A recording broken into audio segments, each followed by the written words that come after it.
Bismillahirrahmanirrahim. Assalamualaikum warahmatullahi wabarakatuh. Kembali lagi bersama saya, Rio Wijaya, di sebuah kisah misteri.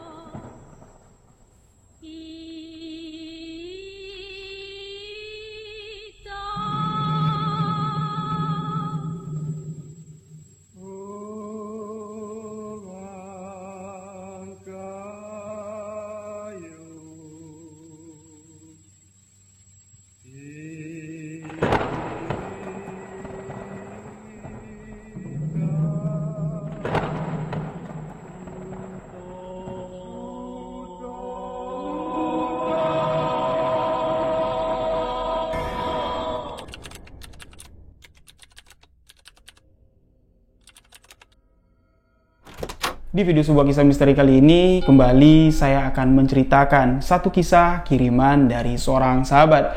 Sebelum saya masuk membawakan cerita kiriman ini, saya ingin mengucapkan terima kasih untuk seluruh sahabat misteri yang telah memberikan dukungan, memberikan support agar channel ini selalu dapat terus berkembang. Terima kasih juga untuk sahabat yang telah mengklik video ini, sahabat yang baru bergabung. Sahabat boleh mengklik tombol subscribe, aktifkan notifikasi loncengnya agar tidak ketinggalan video-video sebuah kisah misteri selanjutnya. Bagikan juga video sebuah kisah misteri ke akun sosial media sahabat-sahabat semua. Untuk lebih akrab, sahabat boleh follow akun Instagram saya di rio.wijaya91 dan ikutin juga akun TikTok kami di sebuah kisah misteri official. Kisah yang akan saya bawakan ini merupakan kisah kiriman dari seorang sahabat yang berada di Padang, Sumatera Barat yang bernama Ray.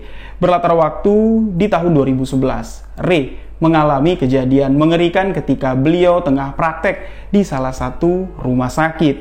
Teror dari makhluk gaib di rumah sakit pasti bakal bikin bulu kuduk merinding. Penasaran dengan kisah yang dibagikan Ray? Simak hanya di sebuah kisah misteri.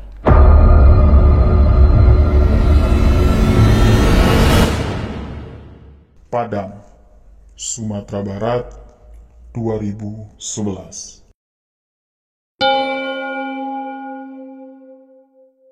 Gimana nih sahabat-sahabat semua? Lancar kan puasanya? Semoga kita semua selalu diberikan kesehatan agar dapat menjalankan ibadah puasa di tahun ini sampai tuntas, sampai selesai. Amin, amin, ya robbal alamin. Nah, di video kali ini, kisah kiriman dari sahabat yang berada di Padang, Sumatera Barat. Sahabat yang bernama Ray.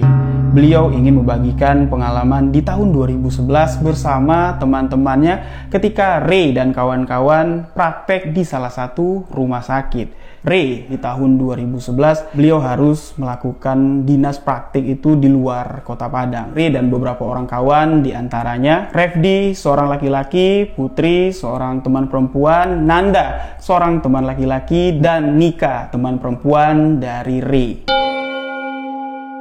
Dari 4 nama teman Ray yang disebutkan barusan, ada satu nama yang menurut Ray cukup spesial anaknya, yaitu Nika, teman perempuan dari Ray yang berasal orang asli dari Tanah Kerinci, Provinsi Jambi. Menurut Ray, Nika ini adalah seorang anak yang memiliki kemampuan yang tidak banyak dimiliki anak-anak lain, yaitu dapat melihat sosok penampakan makhluk astral atau yang banyak dikenal sebagai anak indigo. Entah itu memang indigo asli atau Nika ini memang mewarisi ilmu turunan atau ada hodam pendamping lah dari leluhurnya yang mengikuti Nika sampai beliau bisa melihat penampakan sosok makhluk astral yang tak terlihat oleh mata zohir di sekitar kita. Nika ini berasal dari Kerinci, Provinsi Jambi, yang mana Kerinci salah satu daerah yang ada di Provinsi Jambi yang memiliki aura kekuatan magis cukup besar. Pada saat itu di tahun 2011, sahabat-sahabat, Ray mengatakan kalau dia dapat tempat praktek di daerah pesisir Padang. Di salah satu daerah yang tidak ingin disebutkan Ray, pokoknya di daerah pesisir lah bang, sebutin sama sahabat-sahabat. Disitulah Ray dan beberapa orang teman-temannya ini praktek, dan di tempat Ray akan praktek ini Menurut cerita dari masyarakat setempat, di sana kental sekali dengan hal-hal yang berbau magis. Apalagi ketika ada pendatang yang datang menempati tempat tersebut, di daerah pesisir tersebut, minimal lah untuk membuktikan kalau di daerah pesisir ini kental sekali, kuat sekali unsur magisnya. Mereka pendatang yang ada di sana, minimal perutnya itu akan diputar-putar. Perutnya ini akan dibuat sakit, melilit tanpa ada sebab. Itu yang dikatakan oleh Ray. Pertama, ketika Ray dan ketiga orang temannya, Refdi, Putri, dan Nika tiba di daerah tersebut, mereka langsung menemui Nanda, yang mana Nanda sudah terlebih dahulu datang ke sana, sudah dapat tempat pula. Nah, teman-temannya yang baru datang langsunglah ke tempatnya si Nanda, berniat untuk minta dicarikan kos-kosan. Dengan senang hati, Nanda langsung pergi untuk mencarikan kos-kosan untuk teman-temannya ini, sembari menunggu si Nanda. Ray, Refdi, Nika, dan Putri, mereka duduk di depan rumah sakit tersebut. Pada saat itu malam, sekalianlah mereka makan malam di warung pas di depan rumah sakit tersebut.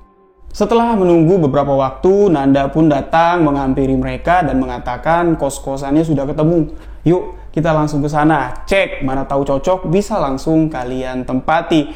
Mereka pun bergegas menuju ke tempat kos-kosan yang dicari oleh si Nanda. Sampai ke sana, kosan yang ditunjuk oleh Nanda ini cukup bagus, cukup besar. Mereka pun setuju untuk tinggal di kos-kosan tersebut. Sebuah rumah kos yang memiliki 2 ruangan, 1 kamar mandi. Dan ketika mereka menempati kos-kosan tersebut di malam itu, mereka langsung disambut dengan kejadian yang cukup mengerikan.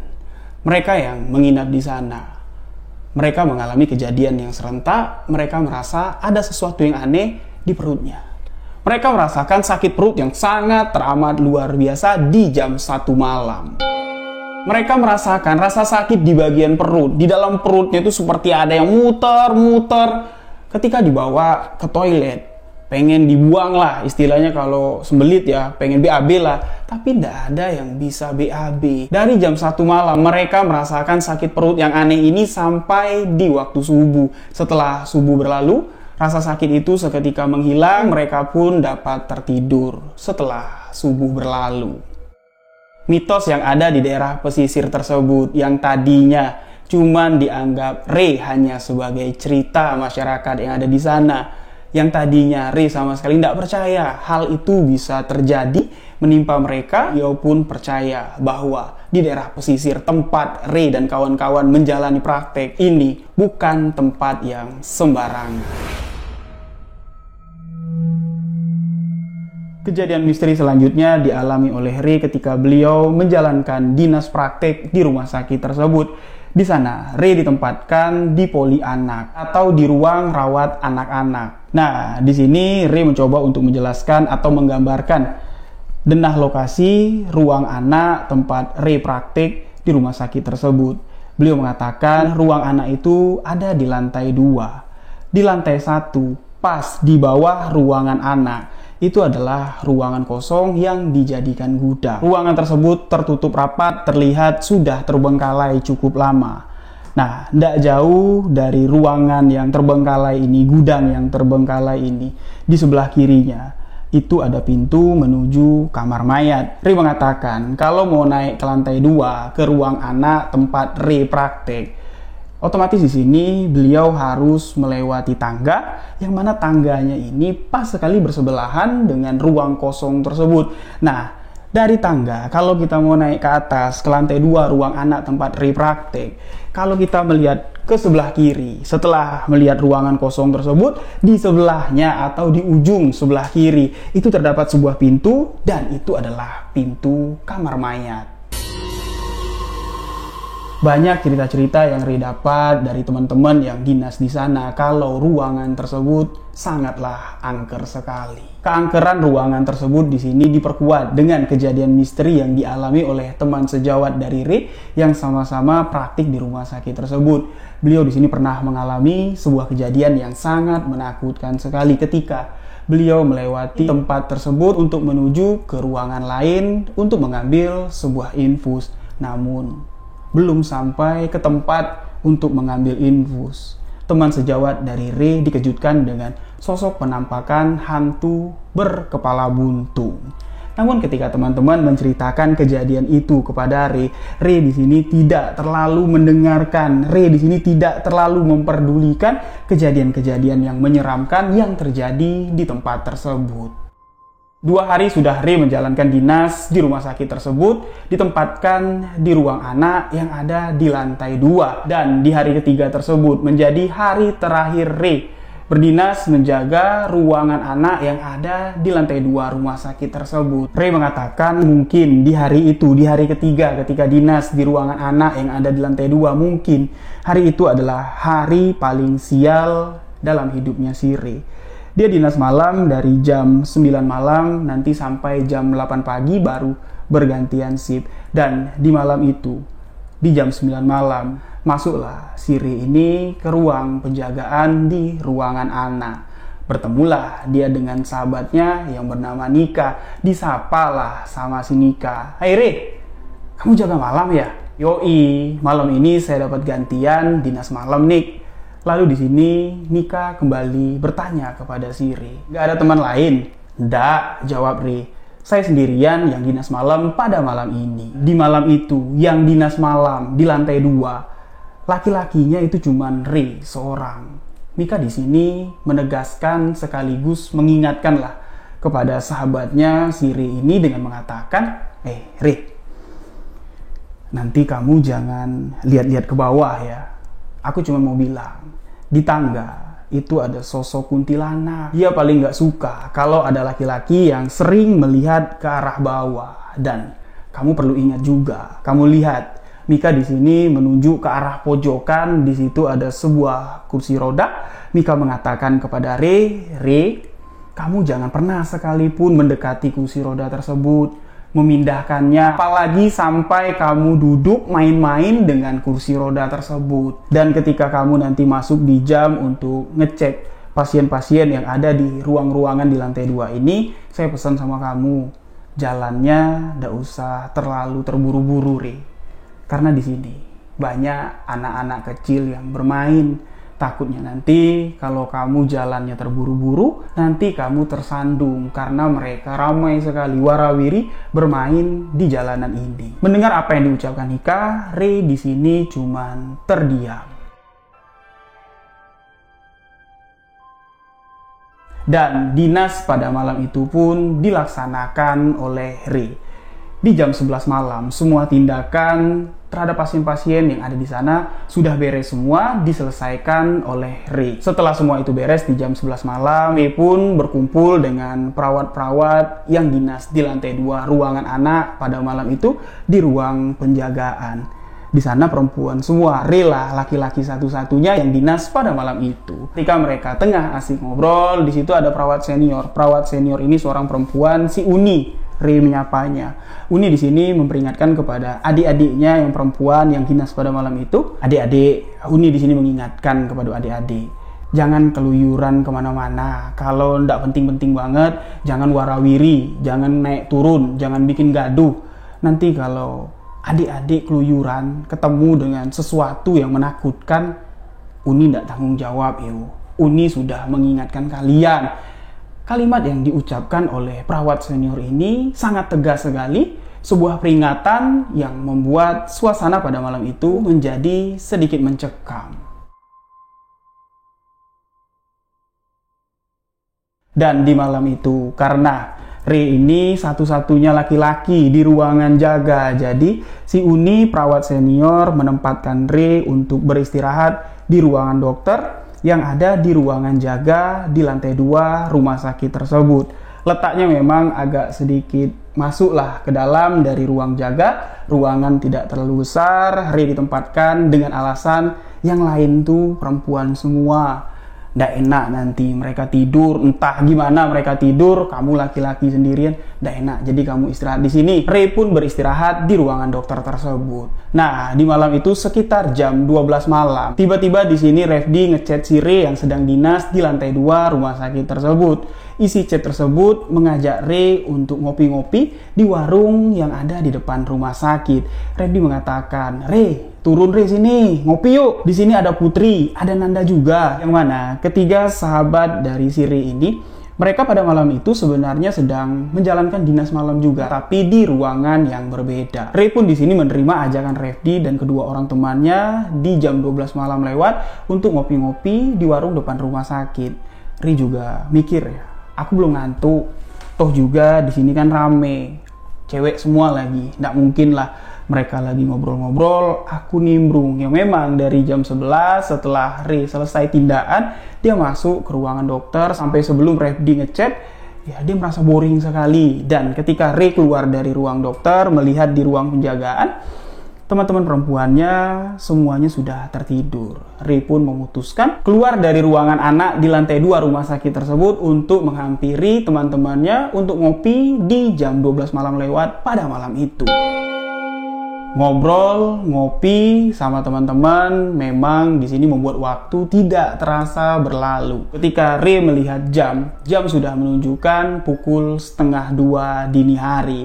Ri pun di sini meminta izin kepada teman-temannya untuk kembali ke ruangan jaga, ruangan anak di lantai 2 rumah sakit tersebut.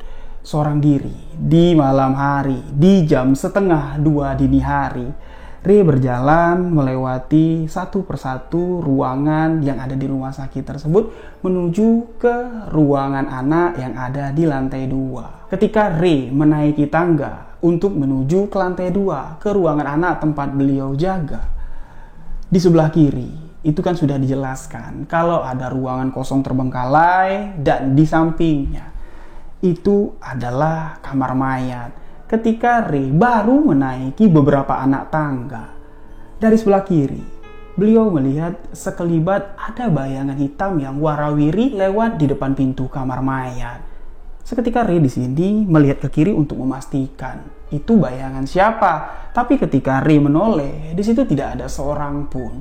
Ri hanya berpikir kalau sekelibat bayangan yang barusan dia lihat tadi mungkin itu bayangan security yang sedang berkeliling.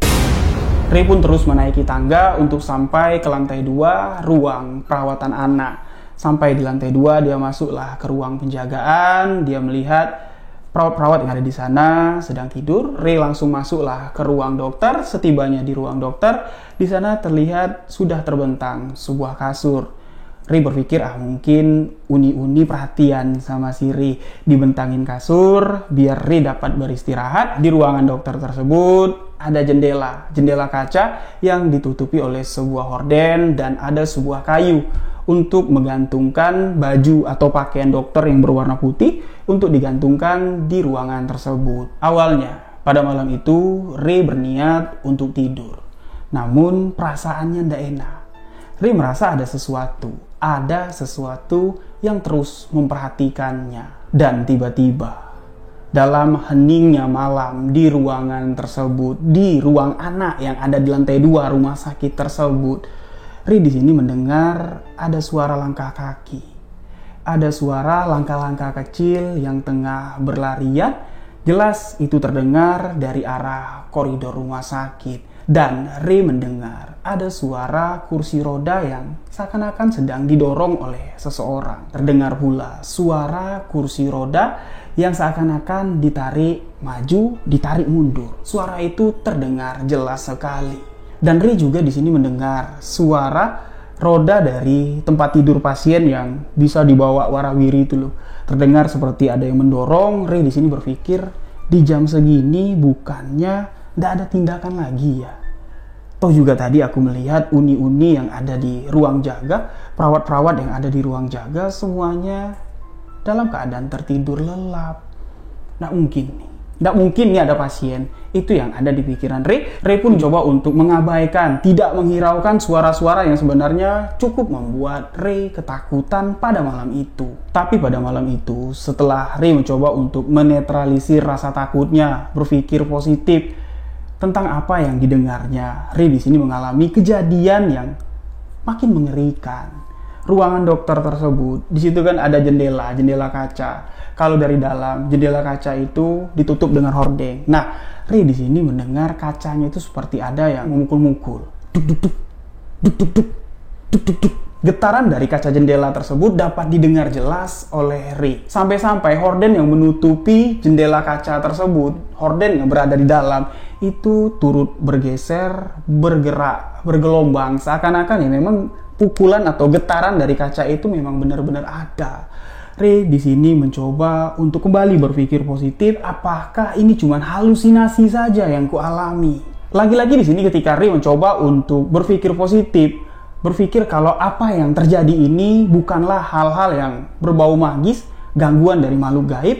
Sosok makhluk gaib yang ingin menakut-nakuti Ray pada malam itu mencoba untuk menunjukkan eksistensinya. Tiba-tiba gantungan kayu tempat menggantung jas dokter seketika jatuh ke lantai dengan suara yang cukup kuat sekali. Membuat Ray di sini sangat terkejut dan ketakutan. Di tengah situasi yang mencekamkan tersebut, Ray di sini sudah berpikir, wah, ini udah nggak beres nih, ini sudah nggak baik nih. Ray pun mencoba memberanikan diri mengambil gantungan kayu untuk kembali diletakkan ke dinding, untuk kembali menggantung jas dokter yang jatuh.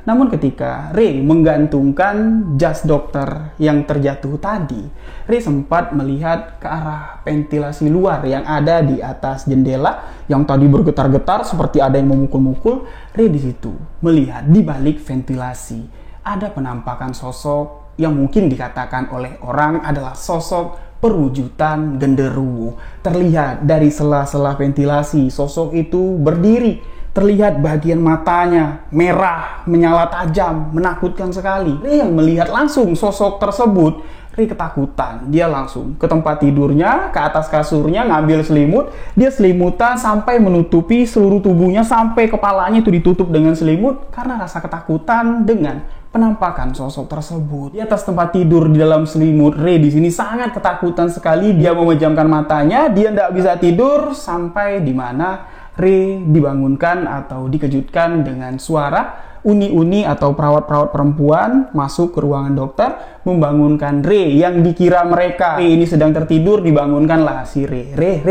Hey, bangun. Cek pasien, udah jamnya nih. Barulah di sini Ray ketika mendengar suara uni-uni itu langsung bangkit dari tempat tidurnya, membuka selimut. Ray pun di sini merasa cukup tenang. Ketika Ray melihat jam, ternyata ini sudah pagi, udah jam 5 pagi. Ray pun di sini mengatakan kepada uni-uni, perawat-perawat yang ada di sana, "Ambu uni, awak dikerjoi semalaman uni, sampai-sampai awak ndak bisa tidur." Itu yang dikatakan Ray, dan perawat-perawat yang ada di sana paham dengan apa yang dikatakan Ray. Mereka pun menyuruh Ray untuk, ya udahlah kalau gitu kamu di sini aja, kamu istirahat aja lah. Kalau jam sekarang udah aman. Perawat-perawat perempuan tersebut mengatakan kepada Ray, menyuruh Ray untuk beristirahat. Berhubung semalaman Ray ini nggak tidur karena ketakutan, setelah uni-uni ini keluar dari ruangan dokter, barulah Ray dapat tertidur dengan pulas. Sampai di mana di jam 8 pagi, uni-uni kembali membangunkan Ray karena sudah waktunya untuk bergantian shift. Si perawat senior yang dipanggil dengan nama panggilan uni oleh si Ray, beliaulah yang membangunkan Ray di jam 8 pagi. Si uni bertanya sama si Ray, Dek, bangun, udah jam 8. Kamu udah pulang apa? Jam dinas kita udah selesai. Oh iya Uni, makasih Uni udah ngebangunin saya. Dan Ray pun di sini bertanya kepada si Uni, nih, kalau malam-malam di kamar mayat itu ada satpam Yoni yang menjaganya. Uni yang mendengar pertanyaan dari Ray di sini menjawab dengan wajah datar. Dia mengatakan, itulah, udah Uni katakan dak.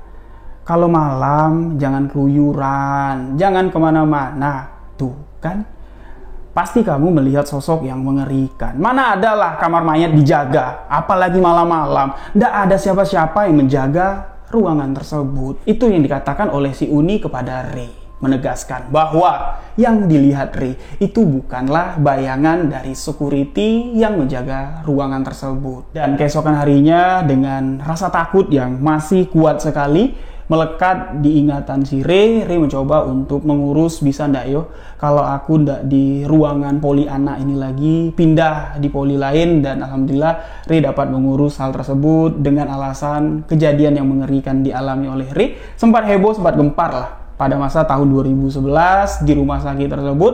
Kejadian yang dialami Ray cukup membuat perawat-perawat yang dinas malam di rumah sakit tersebut merasa ketakutan. Itulah kisah misteri yang dialami oleh Ray. Walaupun kejadiannya singkat, kejadiannya cuma sedikit, tapi kejadian itu tidak dapat dilupakan oleh Ray sampai Ray mengirimkan cerita ini. Terima kasih untuk Ray yang mengirimkan cerita ini. Untuk sahabat yang punya cerita, boleh kirim ceritanya ke alamat email sebuahkisahmisteri@gmail.com. Untuk sahabat-sahabat, terima kasih telah mendengarkan cerita misteri yang saya bawakan.